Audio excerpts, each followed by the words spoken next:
இன்றைய தினம் ஆவணி அவிட்டமாகும்.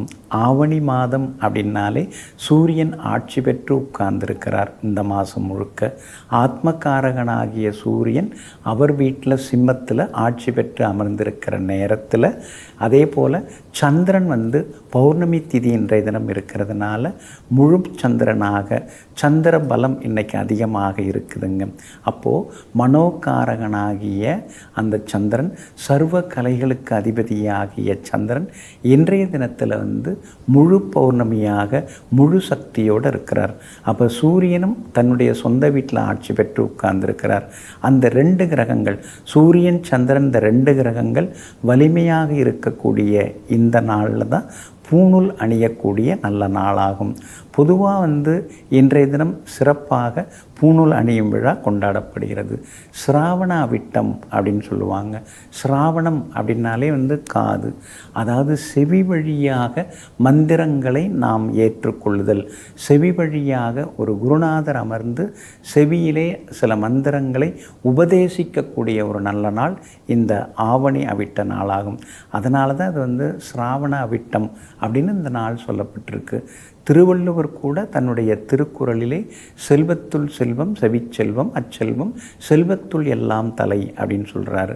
அப்போ நம்ம உடம்புலேயே மிகச்சிறந்த ஒரு செல்வமாக இருக்கிறது, மிகச்சிறந்த ஒரு அரிய கருவியாக இருக்கக்கூடியது காது மட்டும்தான். ஏன்னா காது மூலமாக தான் நல்ல விஷயங்கள் நம்ம உட்கொள்கிறோம், காது மூலமாக தான் நம்ம உள்வாங்கிறோம். அப்போ நல்ல விஷயங்களை நம்ம மனசுக்குள்ளார புத்திக்குள்ளார கொண்டு போகிறது இந்த காது தான். அதனால தான் இந்த காது வழியாக செவி வழியாக மந்திர தீட்சை பெறக்கூடிய நாளாக இந்த ஆவணி அவிட்டம் இருக்குதுங்க. அப்போதெல்லாம் பெருசாக நோட்டு பேனா புத்தகம் அதெல்லாம் ஒன்றுமே கிடையாது. குருநாதர் வருவார், அவர் காதில் ஓதுவார், சில விஷயங்கள்லாம் சொல்லுவார், மந்திரங்களை சொல்லுவார், தத்துவங்கள் சொல்லுவார். அதை நம்ம உள் வாங்கிக்கணும். அந்த அளவுக்கு நம்ம கவனமாக இருந்து நம்ம கற்றுக்கணும். அதுதான் இந்த ஆவணி அவிட்டம். இப்போ ஊரில் ஏதாவது திருவிழா, கல்யாண காட்சி, கிரகப்பிரவேசம் அப்படின்னா புது சட்டை புது ட்ரெஸ் எல்லாம் போட்டுட்டு நாம் விழாவை கொண்டாடுவோம் இல்லைங்களா? அதே மாதிரி பூணூல் அணிபவர்கள் இன்றைய தினத்திலே புத்தாடை அணிந்து இன்றைய தினத்திலே மந்திர உபதேசங்களை ஏற்றுக்கொள்ளக்கூடிய ஒரு அற்புதமான நாளாக இன்றைய நாள் இருக்குதுங்க. அதே போல் வேதம் ஆரம்பிக்கக்கூடிய ஒரு நாள் ஆவணி அவிட்டம்னாலே வேதங்களை நம்ம கற்றுக்கிறது, அது தொடங்கிறது. அதே மாதிரி தீட்சை பெறக்கூடிய நாளாகவும் இருக்குதுங்க. பூண் அப்படின்னா அணியத்தக்கது, பூணுதல் அப்படின்னா அணியக்கூடியது, அணியக்கூடிய நூல் அப்படின்னு அர்த்தம். அதனால தான் அந்த மாதிரி சொல்லப்பட்டிருக்குங்க.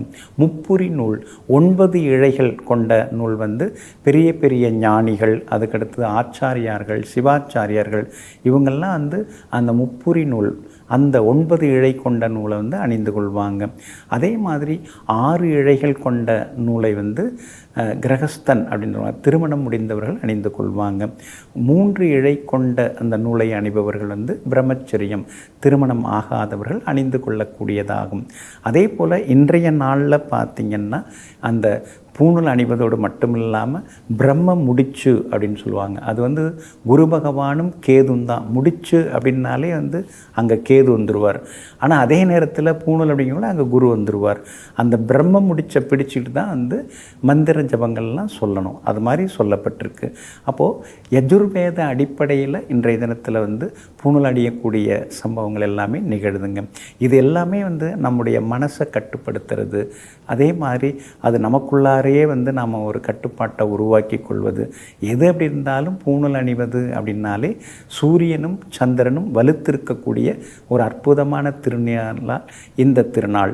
இன்றைக்கி காலம்பரை 8 மணியிலிருந்து நண்பகல் 12 மணி வரைக்குமே பூணூல் அணிந்து கொள்ளலாம். அது வரைக்குமே ரொம்ப நல்ல காலகட்டமாக இருக்குது. அதனால் பூணூல் அணிவதற்கும் அது நல்ல அருமையான நாளாக இருக்குது. இன்றைய தினம் தான தர்மம் செய்வதும் நமக்கு ரொம்ப சிறப்பான யோகத்தை உண்டாக்குங்க. அதனால் செவி வழியாக வாங்கக்கூடிய சில செய்திகளையும் மந்திரங்களையும் உள் மனசுக்குள்ளே வாங்கி கொண்டு நினைவாற்றலை பெருக்கிக் கொள்ளக்கூடிய நாளாக இன்றைய நாள் இருக்குது. அதனால் ஆவணி அவிட்ட திருநாளாகிய இன்றைய தினம் பௌர்ணமி நாளாகவும் இருக்கிறதுனால கிரிவலம் வர்றதுக்கு இன்றைக்கி சிறந்த நாளாகும். அதனால் எல்லாம் வல்ல இறைவனுடைய அந்த திருமந்திரங்களை உள்வாங்கி ஜபிக்கக்கூடிய நல்ல நாளாக இன்றைய நாள் அமையப்பெறுதுங்க. நெஞ்சிற்கினியவர்களே, ஆவணி அவிட்ட பௌர்ணமி திருநாளாகிய இன்றைய நாள் அனைத்து அம்சங்களையும் யோகங்களையும் அதிர்ஷ்டங்களையும் அள்ளித்தரும் நல்ல நாளாக உங்களுக்கு அமையட்டும். மீண்டும் நாளை காலை சந்திப்போம். நன்றியுடன் உங்கள் ஜோதிட முனைவர் KP வித்யாதரன். வணக்கம்.